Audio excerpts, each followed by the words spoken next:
I do appreciate seeing so many of you out here so early this morning to talk about a topic that is near and dear to my heart, and that's certainly the Newhouse School and journalism and what's happening in journalism today. And I really hope this ends up being more of a conversation because I hope you have questions, and I would love to be able to answer as many of your questions as I can. But I did bring some remarks that I wanted to make to you about the state of the business and why I think journalism continues to be important and why I worry about it and why we continue to encourage students' interest in what many people think is a dying industry. And certainly when parents come to the school with their kids, and it's one of the questions they always ask because we're an expensive private school, and parents are hoping that when their kids graduate, they're going to be able to get jobs. And I feel good about being able to assure them that so far, so good. Newhouse students get jobs because we are one of the premier communication schools in the country. 6 months out, our class of 2014, 85% of them have jobs in their field.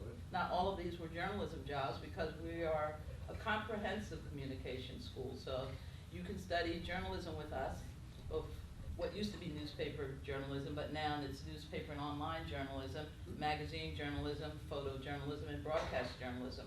But we also have students who study advertising, public relations, and television, radio, and film. So we have a lot of majors, and as Lou mentioned, there's a lot of interest in our programs, and we get a lot of students, and I'm happy about that. We are in the thick of the admission season right now. We had 1,800 students visit campus on Monday. I understand that we have 1,500 students coming tomorrow. Usually, a good chunk of those come to Newhouse because they're interested in what we have to offer. We get about 5,000 applications for about 350 slots in our freshman class every year. Wow. So we say no to a lot of kids, which I feel really badly about, and a lot of good kids. Our average GPA is 3.9 on a scale of 4.0, and so it's really hard to get into Newhouse. We're very selective. But for those who make it, we end up with the best and the brightest, and it's one of the reasons I feel our students do so well because in the job market, because people know that they're coming to a good school, they're going to get a great education, and when we send them out, they're well prepared. But sometimes the question is, well prepared for what? And I wanted to talk a little bit about that today with you because, as I'm sure many of you know, the media are changing. And I would bet that, and I hope that most of you probably still read a newspaper. But I have to tell you, unfortunately, you're in the minority. I wish I could get all of you to buy 2 or 3 instead of just one, because that would make things a lot better. But it is an industry that has changed tremendously since the time I became a journalist 35 years ago now, in fact maybe a little more than that, when the business was booming and newspapers were making a lot of money. Not the case anymore. And so, because the industries where we send students are challenged, we are challenged as well. And those are a couple of the things I wanted to talk about this morning with you and then take your questions. And part of the big challenge is how do you prepare students for what is no longer a print-centric world? Yes, there are newspapers, but you, as well as I'm sure, were distressed a couple years ago when the Post-Standard decided that they were not going to deliver a newspaper to us 7 days a week and that we could only get it a couple days a week, I guess 3 days a week, and if you wanted more, you have to get it on a newsstand. And the rest of the time, they're forcing us to go online to get news and information. That's the reality of journalism today. Most of it is online.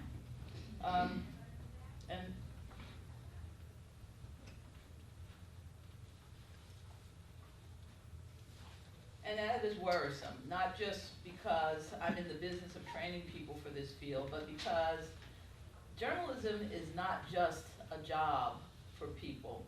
It is also really one of the foundation pillars of a democracy and a democratic society. And that's why I get worried when people start talking about the death of journalism, because we cannot afford to let journalism die. Journalism still matters.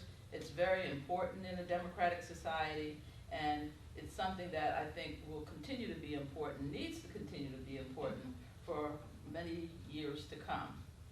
But journalism organizations, and specifically news organizations, and probably more than any other news organizations, newspapers, really face challenges in the time ahead because their whole business has been upended by digital, online, and even increasingly mobile.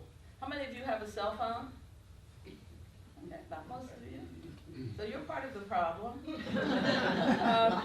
I can tell you that my students, there used to be a time when students got all of their news from online, and online meant you were usually going to have a computer in order to access the internet. Well, now we all have that little computer in our pockets, in our pocketbooks. You take that computer everywhere you go. And so we're actually skipping over this. We've leapfrogged over having to be tied to a laptop or a desktop to access the internet. It's right in your pocket. And all the news and information is right in your pocket, at your fingertips. You can go, you can get the New York Times online, you can get Syracuse.com, the website for the Post-Standard, you can get the Washington Post, you can get CNN, ABC News. Any news and information you want is now online, on mobile, anytime you want it, 24 hours a day, which is wonderful.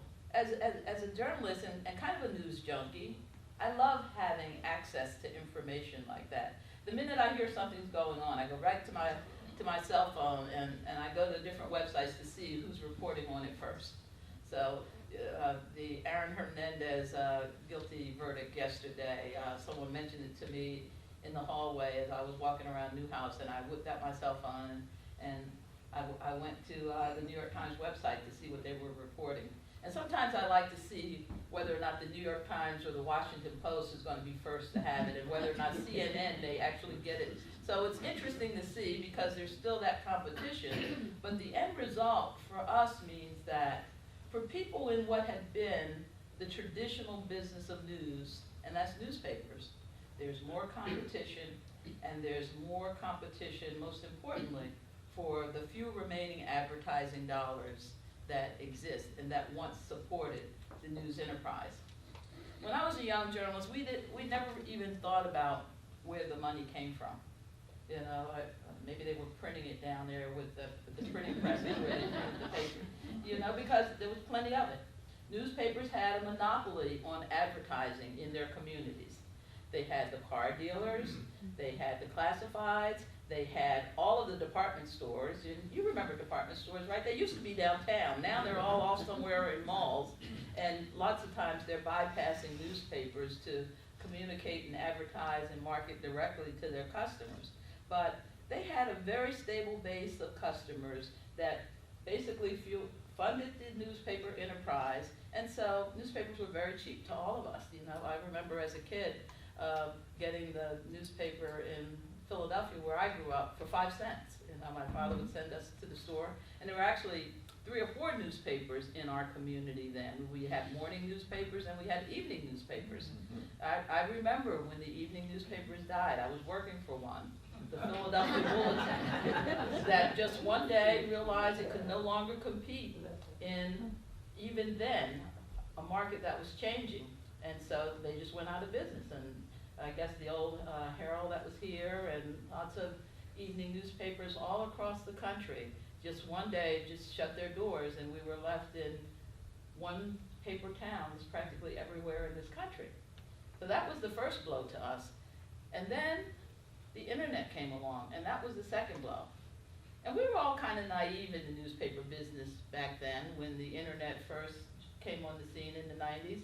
We thought it was interesting, kind of novel. Nobody considered it a threat.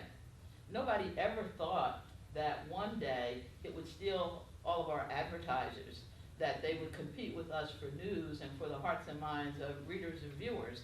And so we kind of ignored it. It was a big mistake on our part that we didn't realize back then in the early 90s when it was all just starting to happen, that this could be a serious threat to journalism, to newspapers, to everything that we had built up. Took them a long time to realize that, too long. Which is why at first they thought, well, okay, well, this is out there. We'll just put our newspaper online and we'll let everybody have it for free. Because nobody really cares about that online stuff anyway, and not many people are reading online. And so it didn't matter. And then it started to matter. And it started to matter because the people who had paid the bills for so many years also started to go online. And they started to realize that all that money they had been paying newspapers all those years, they could actually keep in their pockets, and they could reach you directly. They didn't need the newspapers to deliver their message to you. And that was the beginning of the end. And it started around the year 2000, and it has since accelerated, and it gets worse and worse every year. And I just wanted to share with you some numbers that I saw that interested me, but also saddened me about automotive. You know, when people go out to buy a car, there used to be pages and pages of car ads in most newspapers. They had a lock on that industry. Now, very little. Mostly used car ads, and sometimes not even that. Newspapers have to go out and beg dealers and car sellers to place ads in the newspaper, because now you've got cars.com, car dealers have their own websites. Apparently now most people go online to shop for a car before they ever even set foot in a car dealer.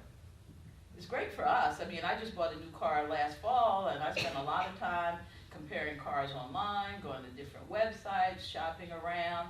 It's made life simpler. But it also means that that source of revenue that once made it possible for newspapers to deliver that paper to you 7 days a week and be a nice thick paper with a lot of news and information, with a lot of journalists who were running around the community covering stories that you cared about, they could no longer afford to do those things. I'm sure you know that at the Post-Standard, lots of people have lost their jobs. Lots of people have lost their jobs all across the country. The number of full-time daily newspaper journalists in the U.S. is down from 55,000 before 2008 to slightly under 36,000 currently, and that number is declining. I don't know where it's going to end up. I worry about that because I prepare students to go off into those jobs. And so we keep thinking that someplace, somewhere, we're going to reach bottom, but we have not reached bottom yet. And a lot depends on the news industry figuring out what their new business model is, because they can't depend on their traditional advertisers. They can't depend on car dealers. They can't depend on department stores. They can't depend on realtors. You know how many real estate websites there are now? Every real estate company has its own website where you can now go and shop for houses before you even contact an agent. They don't need to pay those high prices that they used to pay to put it in the newspaper, and plus, they get something better. You're able to go and click on a website and go through every room in a house that's for sale. You can compare houses that a different agent has. You can look all across the country for houses. If you're thinking about moving to Florida, you can just go to your computer and look at condos down in Florida. It's gotten really easy, and it's great, except it has come at a cost to people who once had a lock on that business and who once brought you that news and information in your newspaper delivered to your doorstep, hopefully most of the time on time. I know not always, but most of the time on time, and it's too expensive to give you that anymore. So, what does that mean? It means that for those of us in journalism education, we are challenged, because the industries for which we prepare students are challenged. They don't always know, and we don't always know, what skills students need to be successful, because the tools are changing. We know some things stay the same, but a lot has changed. It's not just going in now with When I was a young journalist, when I went out to cover a story, I had my little reporter's notebook and a pen or a pencil, and that was enough. Now when we send our kids out, they have tape recorders, they have video cameras, they have print cameras, they have to, it's not, nobody hardly uses a notebook anymore except older journalists, I think. They know when they come back, they're going to have to not just write a story, they're going to have to tweet something, they're going to have to make sure they understand social media. If you're taking photos, you have to put them up on Instagram. The whole life work of what you do as a journalist has totally changed. And the challenge for us has been, how do you teach these new skills and still make sure that you're training journalists in the things that are most important, that the things that don't change. They still need to understand law. They still need to understand the ethics of good journalism. They still have to be able to write. They still have to be able to write. They didn't know that. They come and they think that, well, maybe we don't have to write anymore. But yeah, we have spell check, and so maybe you don't have to be able to spell as much as you used to, but you still have to be able to write. And it is one of the challenges that we deal with all the time with increasingly good writing skills, and even more importantly, good grammar is something that seems to be lost on this generation. I mean, when you're tweeting and you're telling stories in 140 characters on Twitter, people don't think they need to understand sentence construction. People use shortcuts for words, so you don't have to know the correct word to use. I mean, it's just crazy. But we have to break them of some bad habits and then retrain them in proper English and grammar and how you use active as opposed to passive verbs. So there's still a lot that we have to do. We also have to teach them tools, but we try not to get too hung up on the tools because, as you have seen and we continue to see, the tools are constantly changing. I mean, every time you turn around, there's some new way of doing something, a new camera, a new app. It's constantly changing. If there's anything that seems to be a certainty about our business now, is that it will change. And so we feel the most important thing we can teach our students is the ability to roll with the changes that are coming their way, to be flexible, to understand that there will always be new software, there will always be new tools, and they have to be able to adapt. Because what happened to newspapers was that they didn't adapt fast enough. And part of it was because the people who ran them and the people who worked in them did not adapt. You know, we thought we were going to have that golden goose forever, that it was always going to lay those golden eggs, and no one was more surprised than newspaper owners when the goose stopped laying. You know, they shook it, they sent it to the doctor, they called it. Everybody was wondering, why isn't this goose laying those eggs anymore? It's been laying them forever. Well, it has stopped. And so now we're looking for new geese and new ways to make money, because now the money has to be made online. You're not going to make money in print ads anymore. Everybody knows that. Sometimes when I go to conferences, one of the big questions is, what is the year that the last newspaper is going to be printed in this country? It's a big question. People always ask that question. It's an over and under. That's a good, and the futurists love to predict, you know, is it going to be 2032? Is it going to be 2019? But we do know, even though we're not sure when, that there will come a day when no one's going to be printing anymore. I'm going to be very sad on that day. I still love getting my New York Times in the morning. I go out there every morning and see the blue wrapper at the end of my driveway, and it's nice to know that another day the New York Times has managed to print and get my newspaper delivered to me in Syracuse. It's a good thing, but I also know on those days when the snow is so high and my guy can't get out there to deliver my paper, or the paper comes late, that I can go online and I can still find out what's going on in the world, what's all in that New York Times that didn't get delivered this morning. And that means that there are a lot of people who have finally just said, I'm not going to wait for that paper to be delivered anymore. It's just easier to go online. Our students are already there.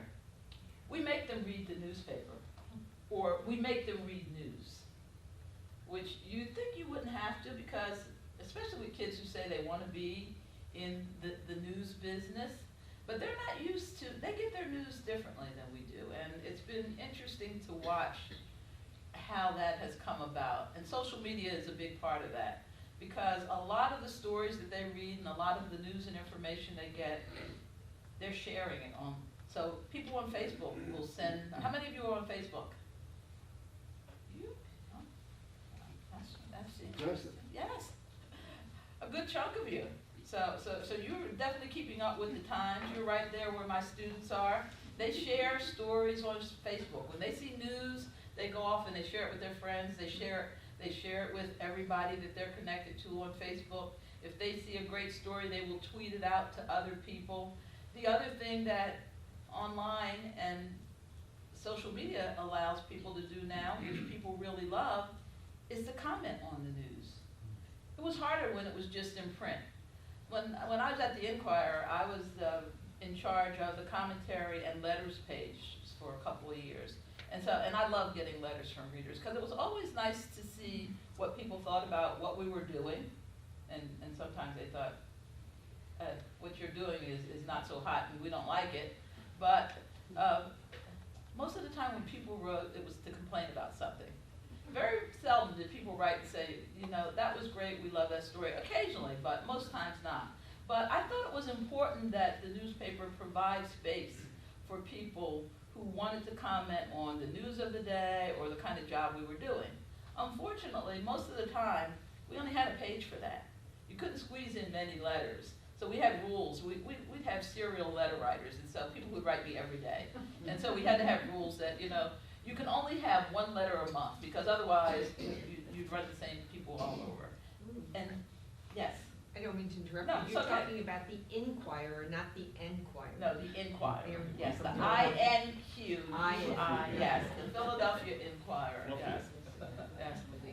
Which once was one of the country's best newspapers, and is having its struggles right now. But online, there's unlimited space for commentary. I don't know if those of you who read Syracuse.com ever comment or ever see the comments. Some of the things that I see in those comments sometimes I'm like, oh my God, we would have never allowed that in the newspaper, because in print there was a certain decorum and certain standards of things that you would not allow people to say or put in letters to share with the rest of the community. Online, it's kind of like everything is open. Everybody can say whatever they want to say, and so, but people get to comment on the news, and people want that. The other thing that is interesting to me about online is that there's less attention to making mistakes. And that's because in this brave new digital world, the emphasis is on getting it first, getting it fast, come back and fix it later. And young people understand this, and the people who are in that business now understand that. But for somebody like me who remembers when we went, I was an editor 18 years of my 25-year career in newspapers, so I spent a lot of time directing reporters, reading their work, editing their work. After I edited it, it went to another editor. Before it went into the paper, somebody else went. 3 people looked at every story before it finally got published. And even then, errors would get in the paper. We'd misspell a name, we'd get a fact wrong, and then we'd have to go back and correct it. I don't know what happens with corrections anymore. I don't even know if I know people are still making mistakes. It's human nature that those, and especially because they're working even faster now, and there are fewer fact checkers, there are fewer editors. When I was in the newspaper business, there were always jobs for copy editors. I was not a copy editor. You have to be really good at English and grammar and understanding the differences between, does this need a semicolon or does this need a comma? those people could always get a job. Now, hardly anyone is preparing people for copy editing jobs anymore because they were one of the first things to be cut out. Now it goes straight from the assigning editor to be published. And hopefully that assigning editor is somebody who will catch those mistakes because nobody else is going to be looking at them. Now, reporters better catch their own mistakes, which is not bad training. I mean, we talk to our students about that all the time, that you need to make sure that when you send it in, that you get it right. Your name's going to be on it. People are going to blame you for the mistake. We used to always know that the copy editor could catch our mistakes. If they saw something spelled wrong, if we spelled Manlius wrong, they would catch it. Not anymore. There's nobody to catch you. You better catch it yourself, or otherwise the mistake is going to be out there. And it's probably not going to be fixed. Unless there's a major mistake, nobody's going to come back to fix a misspelled word. Even in the wonderful New York Times, which was very careful about these things, I just see mistakes in the Times and, dropped words, misspellings all the time. It makes me sad. In reality, how many people are really complaining about that though? Nobody. Yeah. Nobody. Just me. Maybe you. but most people, they want it fast, they want it quick, they want to be able to access it wherever they are, and that is the trade-off that we have made. We have a 24/7 news cycle now. Used to be, we'd go into work and we'd do our stories and then we'd go home and it'd come out in the paper 12 hours later. Anything that happened in between, we were not going to catch. Now, this news cycle never stops. And so you're constantly updating and changing. It's a very, very different news environment. And it means challenges for the students who want to go do that work. And there are fewer jobs and fewer people doing it. So I'm not surprised that when kids come to Newhouse, we are seeing a declining number of them who say they want to be in this business. I'm not surprised, but I wish that it were different. But it always makes me happy to see the kids that do want to be in journalism because I believe it's still important. And that's the last point I want to make to you before I open it up to your questions. And that is why journalism does still matter. I mean, I see, and I continue to see, the press as one of the guarantors of freedom in a democratic society. Journalism isn't just a fun job, and although it was a fun job for many years for many people, but it's also about making sure that in a democratic society, people have access to the information that they need to make good decisions about how we live together as a people, how we hold our elected officials accountable, and how we can be forces for change when we think things need to be fixed. That's what the Founding Fathers intended when they decided that we needed to have this thing called the First Amendment. And those of you who do know where the Newhouse School is and may have driven by it would see that on our brand new building, Newhouse 3, etched on the windows of our building are the beginning words of the First Amendment, which is something that we continue to believe is very important in this society. And it's why we believe we still need journalism and people who are going to fight for journalism and people who are going to fight for a free press. Because if you live in a democracy, there has to be, the Founding Fathers understood that there needed to be a check on government. And they realized this because of they knew what it was like when they were living under the tyranny of the monarchy in Great Britain and did not have access to information and did not have the right to make their own decisions. They understood that sometimes government does things that it shouldn't, sometimes they hide things from their people, sometimes they make bad decisions, and so they felt there needed to be what came to be known as the Fourth Estate. I mean, we all already know that our government is set up, with these three pillars, the judiciary, the executive branch, and the legislative branch. Well, Madison and Jefferson and those guys says, there needs to be something else to keep tabs on those guys. Something that's going to be independent, that the government doesn't control, that is going to be a watchdog for the people. And that's how the First Amendment came about. That's why the idea of having a free press continues to be an important part of our beliefs in this country. This is why in other countries that are not democratic, the first thing they try to do is control the press, shut down the press, throw journalists in jail, because that's how you control things. And so I was looking at, we're very lucky in this country to have a First Amendment and a society that, even though sometimes we take it for granted, believes that the press ought to be free, that the government should not control it, that nobody ought to control it, because most people don't have that. According to the Freedom of the Press Index, in 2014, only 14% of the world's citizens lived in countries that enjoyed a free press. In the rest of the world, governments as well as non-state actors control information and the viewpoints that reach citizens. And they brutally repress independent voices who aim to promote accountability. Brutally repress.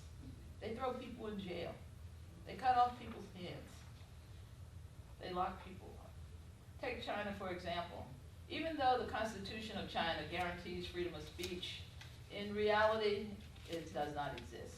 Sensitive topics such as Tibet, Taiwan, Tiananmen Square, a long list of things that you cannot talk about without getting into trouble with the government. Imagine what it would be like if we had a government that told us that we couldn't talk about the Iranian nuclear agreement, or police shootings, or even climate change. But there are places in this world where that is the case. And that is one of the things that we need to sometimes step back and remember and not take for granted, because it's real easy, we've had a free press and the idea of belief in a free press for more than 300 years. I worry sometimes that with the advent of all of these new digital tools, digital media, the blurring of lines between news and infotainment, opinion and commentary, that sometimes people start to feel that we're all the same and that the press is not deserving of any special protection. I think it is, and I think it is because of what it represents when you're talking about having freedom in a country. So, as much as I worry about the changing media landscape, I worry more about respect for journalism and press freedom, because it's under attack all over the world. And sometimes we are deserving of the critical and criticism, the critical feedback and the criticism that we get from people. We are not always good about what we do. In our quest to shed light, we often get it wrong.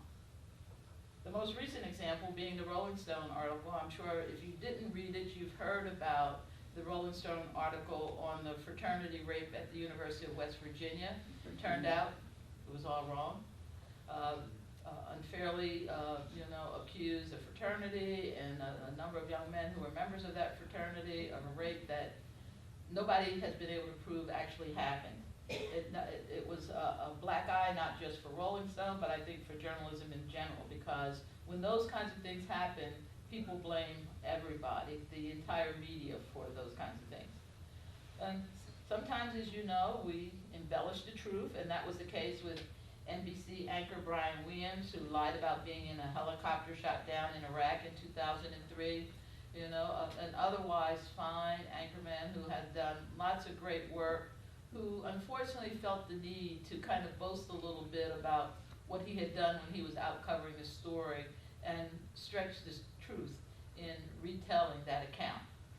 And it's interesting, he never actually lied about it in any of his stories, but in telling people about the story, he would stretch the truth and fabricated the role that he played in that. And that's a problem. And it's one of the things that we have to constantly be on guard about. We talk to students about this all the time, because yes, sometimes journalists do fabricate, they plagiarize, but most often, they sometimes just get things wrong. And when I was the editor of a newspaper, and I was the editor of a small paper in Florida called the Tallahassee Democrat, and people would complain to me all the time about mistakes. And I always like to be very upfront with people about mistakes. I always wanted to make sure that we acknowledge mistakes where necessary, apologize for mistakes, but I would also remind people that, you know, journalists are not superhuman. We do make mistakes. We do get things wrong on occasion. I would like not to get things wrong too often, but I think what's most important is that you acknowledge when you make those mistakes. You go out and you quickly try to fix those mistakes, and you apologize for them. The press is not perfect. We're not always right. But I think the founding fathers recognized that even a press that was sometimes imperfect needed to be free to make those mistakes, and that it was not the place of government or anybody else to try to control it. So while I want my students to have all these great digital skills, and I want them to learn the new tools that they're using in journalism now, what I want most for them is to understand why a free press is important and why journalism still matters. And I want them to understand that it's a public service, and that we're the fourth estate in a system of checks and balances that were designed by men who never even envisioned a cell phone or the internet or a computer. But what they did envision was that no matter how much time passed, that self-governing people needed to have a way to have information independent of what might be provided to them by the government or those connected to government, and that that could only be done by a press that was free and unfettered. That was true back in their day. It's still true today. And I'll leave you with a quote that I like from, if I can find it, from a editor from the Washington Post, who I think it was back in the 1930s that he talked about this. And his name was Alan Barth. And he said, basically, if you want a watchdog to warn you of intruders, you have to put up with a certain amount of mistaken barking, as he called it. Now and then, the dog is going to sound off because a stray dog seems to be invading his territory, or because he's outraged by a postman, and that kind of barking can, of course, be a nuisance. But if you muzzle him and leash him and teach him decorum, you're going to find out that he doesn't do the job for which you got him in the first place. Some extraneous barking is the price you must pay for his service as a watchdog. A free press is a watchdog of a free society, and only a press free enough to be somewhat irresponsible and sometimes a nuisance can possibly fulfill this vital function. So, thank you very much. Happy to take your questions. Talk about Newhouse journalism, SU. Now we're all so sad about basketball, but there is next year. Claire's got a question. Yes. And before that, I'd like to acknowledge Matt Delaney, who is executive director of the library, who is splitting. He's going downtown to a new endeavor at the public library, the Illinois Public Library, and I'm going to miss him. Okay, and there's another fellow here, Dick Carr, who is a media graduate. Okay, Dick did marvelous things in radio, and billboards and things like that, and he and I have known each other, and he has a wonderful internet, Great American Songbook internet program called Big Bands, Ballads, and Blues, right? Very good. And I'm a devoted listener. But a devoted listener when he started at WAER a long time ago. And now Claire's got a question. She wants you to move. Oh, yes. So I wondered, since you were talking about SU being so selective, Yeah. and you get the best students, Yes. and of course there are fewer Newhouse. and Yes. of course at the other end there are fewer opportunities, and maybe the general public might see journalism as a less desirable field to enter. Mhm. Do you find that the demographics that you get as potential students have shifted? And if you end up with more affluent students who have more resources, who can pursue a job that might not be. It is a challenge. I mean, I think in general, because we're an expensive private school, I mean, we are constantly challenged by trying to make sure that we can have a economically and racially diverse student body, and middle-class families trying to think about how do you spend $200,000 plus to educate your kid. That means you're going to be taking out a lot of loans. You might be putting out a second mortgage on your house, so it is a challenge. We have a fair amount of scholarships and financial aid, but not nearly enough, and so I do worry that the students who can afford Newhouse do tend to be more affluent, and so we don't have the same kind of diverse group of people entering the field as we have in the past. I think ultimately it'll be a problem. I hope that we can continue to recruit students who see this as a great job, as public service. I tell students, you know, when I got into this business, I wanted to make a difference in the world. I thought about, I was going to be a teacher. I loved history. I thought I might be a history teacher.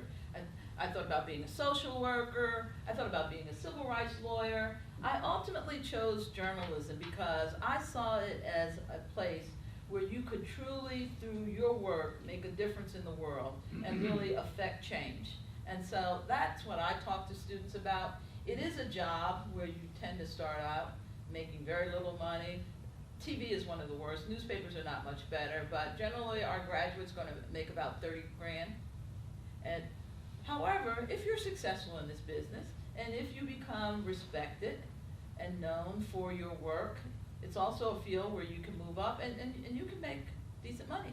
You can become one of the stars at a newspaper or at a television station where you can make a couple $100,000 a year.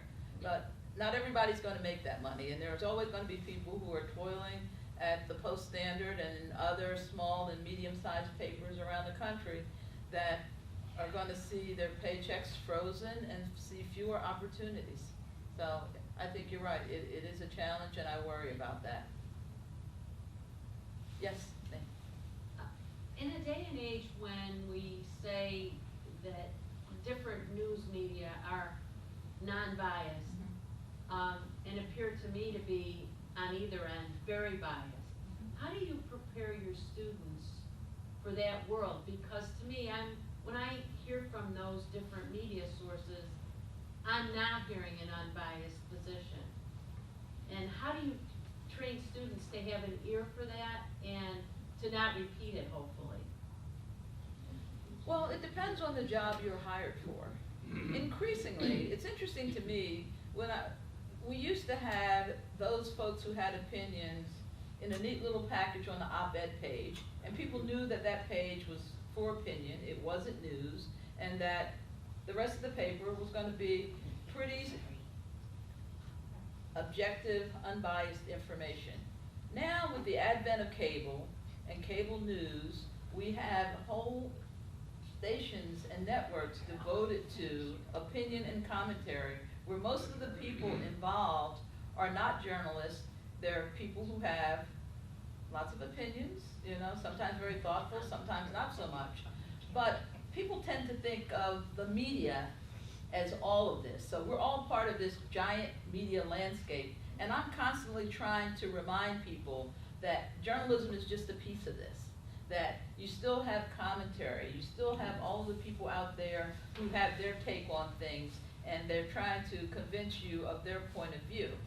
Mainstream journalists, for the most part, are not a part of that, but it's hard to separate what's real journalism and what's not. And I think that is also a challenge that we face because people lump us all in together and make no distinction.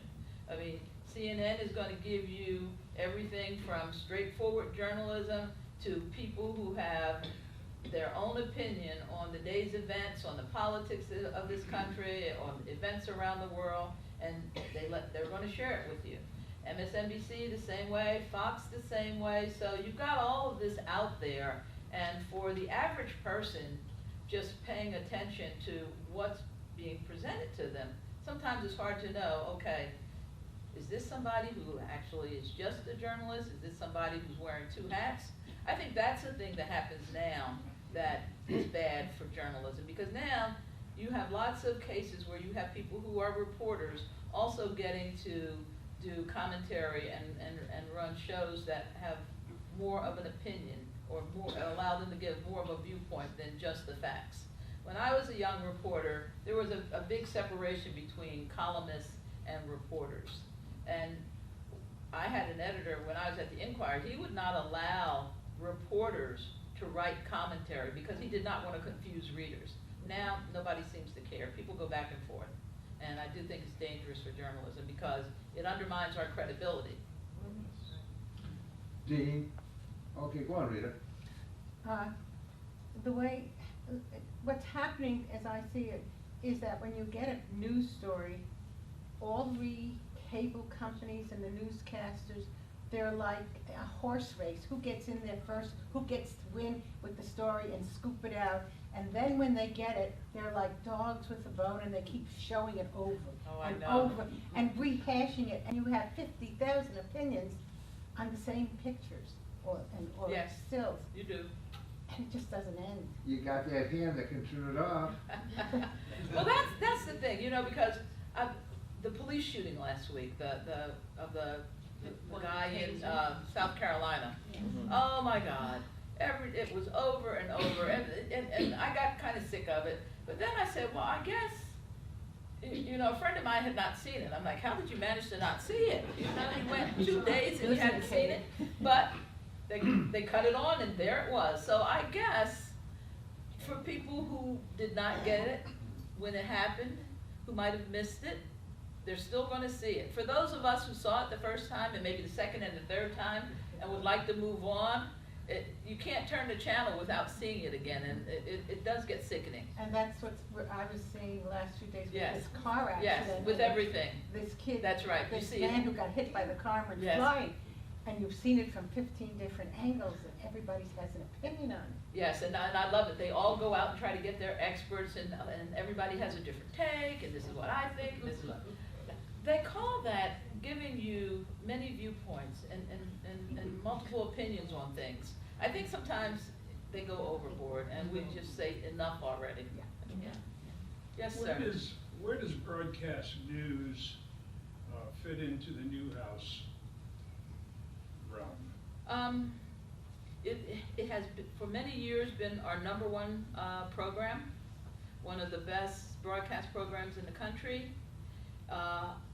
It has had until recently been our second largest program, but I worry, and I'm just starting to see this, and you may not see it yet, but I see it coming, is that broadcast is going to start to suffer the same fate that newspapers has suffered. And I see signs of it around the country with the local news stations, their reduction, and I mean, you all saw, I mean, when I first got here, what happened with Channel 5 and Channel 3. And so that is happening in different parts of the country. I'm seeing consolidation as a few major players start to buy up stations, and they want to try to, you know, multi-purpose things like weather and sports, and then cut the staffs in the local communities where they work. So we're seeing a decline in broadcast journalism that I think is going to, over time, start to mirror what happened in the newspaper business. Is broadcast news part of the journalism school? Yes, it is. We have 4 areas of journalism. It's newspaper and online journalism, magazine journalism, photojournalism, and broadcast journalism. Our biggest program, surprisingly to me, is television, radio, and film. And mostly it's television and film, because radio is another area that has really declined at Newhouse and as an area of interest for students. But we still have lots of students who want to make movies, lots of students who want to go to Hollywood and make TV shows, and so it's still our #1 program. Our #2 program, which just last year surpassed broadcast, is public relations, which is surprising to me. I wonder how all these 17 and 18-year-olds even know what public relations is. But they all come there. We're one of the leading schools for public relations education. It's a rapidly growing field. When I talk to my fellow deans around the country, they're seeing the same thing, that public relations is really keeping a lot of programs afloat because journalism has declined so much. If they did not have those students who want to study public relations. there'd be some schools going out of business. When I was a journalist, most of the people in public relations were people who had been former journalists who got out of the news business and then went to do PR, but now you have people graduating from college and going right into PR jobs. Social media has a lot to do with that because now public relations companies utilize a lot of social media, and they want those young kids who understand it and who know how to use it to help them get the message of the clients and companies that they represent out there. Yes, ma'am. Speaking of public relations, talk radio. Yeah. Is there any training that goes on, or do you just have to be a right-wing Republican or conservative? I mean, is a school like Newhouse teaching anybody No. how to go into No, talk radio? we don't. And that's the thing, that's, We you're don't. seeing a lot of now. Well, you know, it's so personality driven, and they're usually looking for people who have strong opinions on one side of the political spectrum or another. And we're really trying to prepare people who are in the middle, who are more objective, who are neutral, who are simply trying to give information to the public and not trying to get their own opinion out there. So we don't get a lot into that. But what does happen is sometimes you do have journalists who, you know, end up moving into those kind of positions because they can be very lucrative. And you can make a lot more money doing that than you can running around reporting stories. Yes, sir. Would you talk a little bit about in-depth investigative reporting? Because it seems like there's less of it, but there certainly is lots of stories out there. I know, it's been one of the real casualties of the decline in the newspaper business, because they had sort of been the bastion of that. And a lot of TV stations would try to emulate that because they knew that that was important work to do. But there's less and less of it going on. It's expensive, it's time consuming, and frankly, editors think that people don't care that much about it. Even though whenever they have great stories, people eat it up, but they think, why am I spending time doing all of these in-depth stories, committing these reporting resources, and then I'm only going to have a handful of people who are going to read it. And so it is really a sad thing that has happened.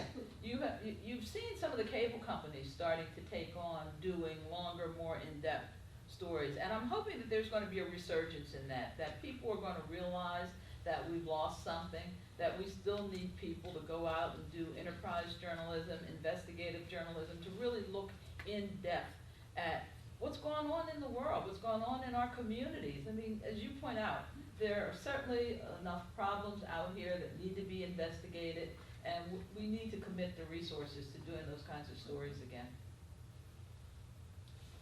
Yes, sir. I'm just curious, is the Daily Orange connected with Newhouse in any way, or is that totally independent? It's totally independent. It always has been, which I think is a good thing most times. You're The right, it's connection come from is school, that, though. the connection is that most of them are students. And so, for better or for worse, when they're doing a good job, I think we're doing a good job. When they screw up, that means, to me, well, we've not trained them well. And so, but yes, they are independent. Many of them are our students, but because it is a campus newspaper, anybody can be on the Daily Orange, and there will be kids who are in arts and sciences or in the business school or in other areas who also write and report for the Daily Orange. We always encourage our incoming students that they ought to get involved with media on campus. That we've got 3 student-run radio stations. We also have WAER, the public radio station. We have Citrus Television, which is a student-run TV station. We've got the Orange Network, which runs on Time Warner. We have 24 student-run magazines, and we have the Daily Orange and some smaller newspapers. So for kids who are interested in journalism and media, there are lots of opportunities for them to get hands-on experience even before they go to work, and we encourage that. I think and we also encourage internships. Our students work all around Syracuse, at the Post-Standard, at the Business Journal, at a number of publications and at the local TV stations, because that's what helps them get jobs. When Newhouse kids leave, most of them have had 3 or 4 internships. They've worked on student media. They hit the ground running, and people appreciate that. And I think it's part of the reason we're so successful in placing our students. Lou? In tangent to something you addressed, is there a course or a class on standards and practices at Newhouse? Even a course on self-regulation? No. Is Be- that part because- of the media thought? Because we like to say that we teach those concepts across the curriculum. In every class that journalism you take, we're gonna be talking about those things. We're gonna be talking about ethics. We're gonna be talking about values. We're gonna be talking about good and bad journalism. We're gonna be talking about things that a reporter should and should not do. So there is no one course, because we teach it in all of our courses. And we used to have a course in ethics, and then a few years ago, we said, well, why are we restricting the teaching of ethics to this one course? Ethics is so important to our field that we need to be hammering it into them in every course that they take, all the way from the day they step on campus as freshmen until they graduate as seniors. We can't say it enough. We can't teach the importance of those concepts enough. We can't stress how important integrity and the pursuit of truth is often enough. So we do it all the time. Do you still have a dual major when you were in the School of Journalism? We have a number of duals, but what we require, but not everyone is a dual major, but everybody is required to have a minor. Yes, and we think that's important. We like to say that, we teach them how to communicate, and having a minor, most of the time in arts and sciences, but sometimes in other places, teaches them what to communicate about. We have about 450 dual majors, which is a little less than a third of our students. A lot of them are duals with the Whitman School, which is really demanding because you have to have 155 credits to graduate, which is about 30 above what it takes to graduate from Newhouse, because they have to take all of the required courses in Whitman and all of the required courses in Newhouse, so it's a lot. We also have a dual program with the iSchool, Information Studies, which is really about technology, about websites, about data analytics. That's only about 15 more credits than the Newhouse degree. And then we have students who do duals in arts and sciences, which is really our largest segment of duals, because because we require that 2/3 of their courses are in arts and science already. You can only take 1/3 of your classes at Newhouse. We are not a trade school. We really believe that fundamentally a liberal arts education is important for all communicators, and so we make sure that they get strong dose of English and history and international relations, political science. We require that they have math. We require that they have a lab science. We require that they take courses in writing that are in English and not in journalism. So you could have a dual major in history or in political science or policy studies with your Newhouse degree, and many kids do that. And many kids will have 2 or 3 minors. Newhouse kids are really ambitious. So, with what you're saying about everything going more and more online, are you as an entity, the school itself, moving more toward research in how you can teach for the online world of tomorrow? No, we don't really do research in that area. The College of Education does. But it's interesting that you mentioned that, because we are launching our first totally online degree program this summer. It's going to be a degree in digital communications, and it's a graduate degree, not an undergraduate degree. We still believe, at least for the time being, that the undergraduate experience ought to be a residential experience, that there's value in having kids leave home, come to college, grow, and make new friends, and figure out how to grow up. But for graduate education, increasingly, people who want to get a master's degree who are out in the world of work don't have time to quit their jobs and come up to Syracuse to get a master's. So we're hoping to address that first with this one degree, and then if this goes well, we may put other graduate programs online. And you're right, professors do need to be taught how to teach online because it's different than teaching in a classroom. And for the last 6 years, SU has offered classes every summer for professors who want to learn how to teach online. I didn't ask my question right. I'm sorry. What I was saying, what I mean is Newhouse trying to focus their teaching for the overall world of media that will be online? Let me try this. So are you asking, are we preparing students to do their work online? No, what I'm trying to say is, are you looking to the future to see how you're gonna have to focus journalism to an online world? No. Here's the conclusion we have finally come to. That we are not teaching kids about platforms. At first we thought that's what we needed to do. Oh, we're leaving from newspapers, oh, we need to teach online, well now it's mobile. We've decided that we don't know what the new platform's gonna be.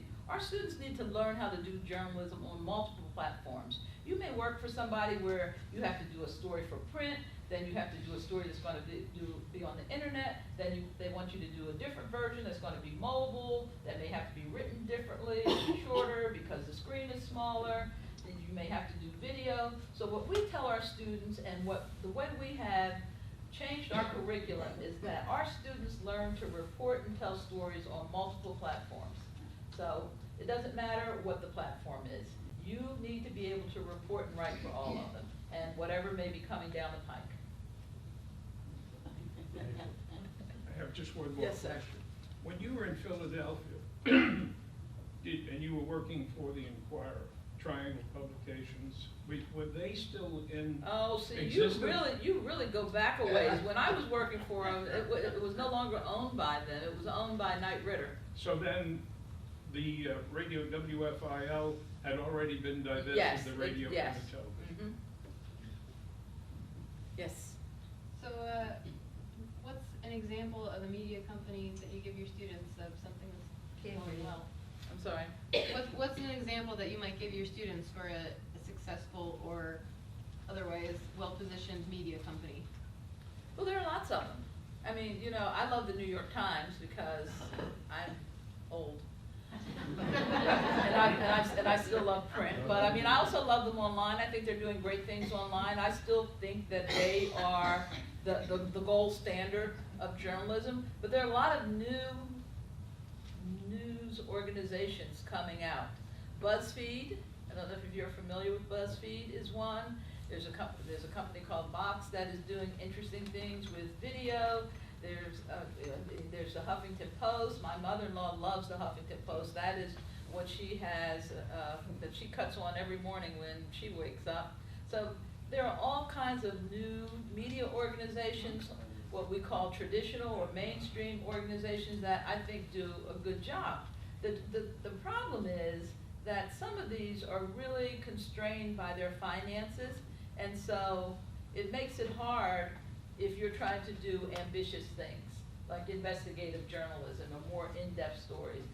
If you don't have enough people to really do that kind of work, so all you can do is do the basic coverage of whatever the big stories of the day are, and you don't have the kind of staffing that allows you to do more significant stories. That's what I worry about, because they don't have the money. And there's also this race to be first. And a lot of emphasis on getting the story first as opposed to getting the story right and going more in depth. Yes, Louis. I too am a first-time New York Times reader. I mean that, I've been reading it for 40 years, but it's my first read. So there's two questions. What is your first read? And why intrinsically is the New York Times considered the gold standard? I consider it the gold standard. I'm sure there's other people in this room and world that consider it the gold standard. But. And is some it- who do not. Oh, I can tell I you can people go- that have given it up. Yes. Some of my right-wing yes, friends have absolutely. given it up, I hear you, Absolutely. okay? Absolutely. But is it the ownership who believes this way, or he's hired guys to do, this is the way he wants it done, this is his vision? Where does this inner energy, this inner desire bleed from? I mean, there's gotta be a reason that the Times is so diligently thought well of, for the most part. In deference to even the Washington Post, which is a dynamite media operation still. And the news is coming out pretty good from there, and the writing is good. Well, in answer to your first question, when I get up in the morning, I cut on the television to check out CNN to see if the world has blown up while I was asleep. Once I ascertain that all is right with the world, or at least that it's still there, I go downstairs, put on the coffee, go out my driveway, get the New York Times, and start thumbing through that. Then I will pull up my computer and go to Syracuse.com to see what has happened in the city, and whatever they have on their front page, and I will cut on WAER to listen to their morning edition until it's time for me to go to work. I So think that- you ought to come and live with me too. That is my those are my morning habits, yes. Along with what you just said, all of this talk about the media, well, these stories like Rolling Stone have led to conversations with family and friends. And it's sad, but people are cynical Yes, they are. about the news. And I recently read an article about Rupert Murdoch and Fox News and so on. This has led me to kind of change stations and look at the subtle differences, like go from CNN to Fox News to the, major channels. And it is But that's a great thing. interesting. I think more people should do that. Yeah. I think people In need an to, I think you have education. to be people need to be smart consumers of news and information. And they need to go to multiple sources if you really want to be well informed. The problem is, a lot of people don't have time. I talk to people who may go, I can't imagine going an entire day and not knowing what is happening in the world around me. But I know people who will go a couple days and not cut on the news, not read a paper, and then when you say something to them about something, they're just totally oblivious, but they're busy with the kids, sometimes they have, they've got kids and jobs, they've got a lot going on in their lives, and for those folks, those are the folks that I think news organizations have to figure out how they can put out a product that is compelling enough that people feel that they have to make time for it, because right now, people don't feel that they have to make time for it. Question. Yes. I don't know if you can answer this, but are there, or is there any channels that are more centered so that they're not Fox on one side or to the far left? I went reverse here. But they're neither far left or far right, and you can get a little of both without switching channel? No, I think it's PBS. PBS? If you look at the NewsHour, I think they do a great job. I think they are probably the most down the middle. Because people who like Fox News don't like PBS. Such a pity. Right. They also don't like CNN and MSNBC, so people who like Fox News probably don't like anything other than Fox News. Although I was surprised. Excuse me just a moment. But let me finish, please. I think you're wrong there. Well, I am wrong, and that's why I'm about to correct myself, because a recent study showed that a large number, which I thought was large, about 37% of Fox viewers also look at MSNBC, and that 28% of MSNBC viewers look at Fox. And so when I saw that statistic, I thought, well, this is great, because I worried that maybe people have blinders on and are not getting both sides. So it's nice to see that there are people who are Fox viewers who are checking out what other people have to say and vice versa. So. Yes, sir. Well, you can always look at your email too, because you get a lot of facts there. I discovered through my email that Barack Obama is a Muslim. And he's not a citizen. And he's not a citizen. Right. You know, he's born in Hawaii, which is not part of this country. They don't have any baby pictures of the children, that's what's. I always ask my mother, how come there are not more baby pictures of me? I have one. I worry, maybe she's really not my mother. Why doesn't she have more baby pictures? There are no baby pictures of any of his children. Yes, sir. Oh, ma'am, oh, I'm sorry, yes. Years ago, we used to have, the network stations used to have reporters in every country. Now we don't have that. I mean, it seems as if they either use a pool reporting system or it's not the same. You don't get the same in-depth about what's going on around the world, I don't think.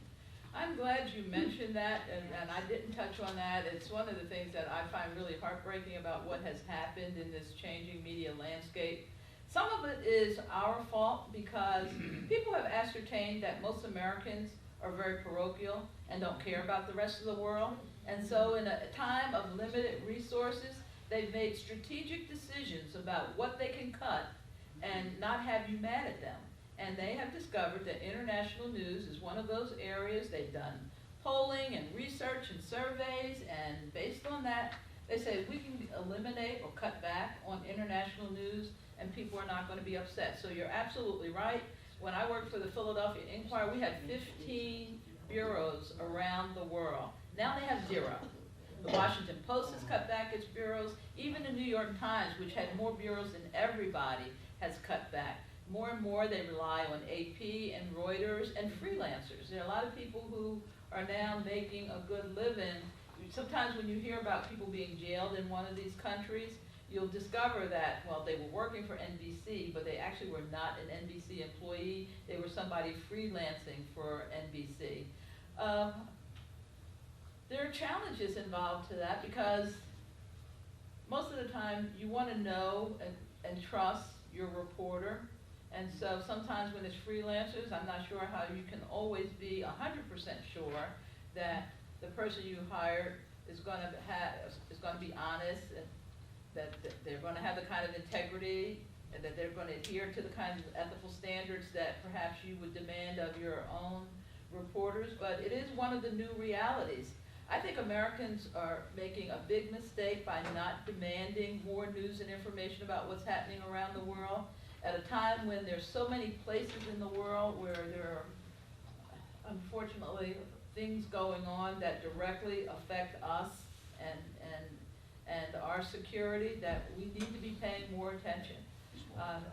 Lately, we've been getting a lot of news about the various wars going on. It seems like all of our international news is about this war and that war, this, these refugees and this invasion. But there's a big world out there that is, and I notice it most when I travel to other countries and see how much more international news they get to see than we do. It's a problem. Canada says that. Yes, exactly. You go to Canada, you go to Great Britain, you go to France. I was in Portugal a couple months ago. I mean, everywhere else in the world, they're sharing with their citizens what's going on in other parts of the world. And maybe in some ways it's kind of the arrogance of people in this country. I mean, we are the major power, we're the superpower. Everybody looks to us, and so we don't have to care about the rest of the world. They need to care about us. But I think it's a mistake. And I think that it's something to be concerned about. Do you watch Al Jazeera? I do. And I watch it, thank you for bringing it up. And I watch it because I'm interested in the international news that I can get there that I don't see anywhere else. And Al Jazeera is going to give you a little different spin on that same story. Yes.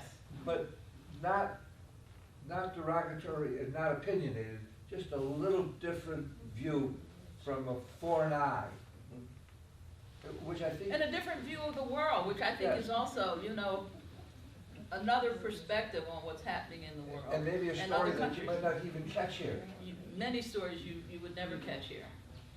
I mean, I was watching a story over the weekend about Myanmar and child labor over there, and the way kids over there are forced into jobs at such an early age, and I'm like, it was just eye-opening to me because I had been totally unaware of what was happening there, and I've seen numbers of stories like that about places in Singapore or in Tibet or about in Central America that I just had not seen on any station here in the U.S. Next week, on Wednesday, the man who is attempting to recreate the Hotel Syracuse, Ed Riley, is going to come with an information package. I mean, a presentation such as we've seen here today, with a PowerPoint presentation, to show you what's going to be, what it was, and what's going to happen. The vitality of downtown Syracuse with that new anchor is going to be a high point to the success of our community. I think, I don't know where anybody else's head is, but Fingers crossed. yes, I mean, there's a big tie-in to what's going to be with that project, that thinking, that effort, and that financial commitment. So you're invited to come back next Wednesday at 10:30, and hopefully we'll have buds on the trees, and you'll never see snow again, and we'll have delightful speakers such as Dean Raymond.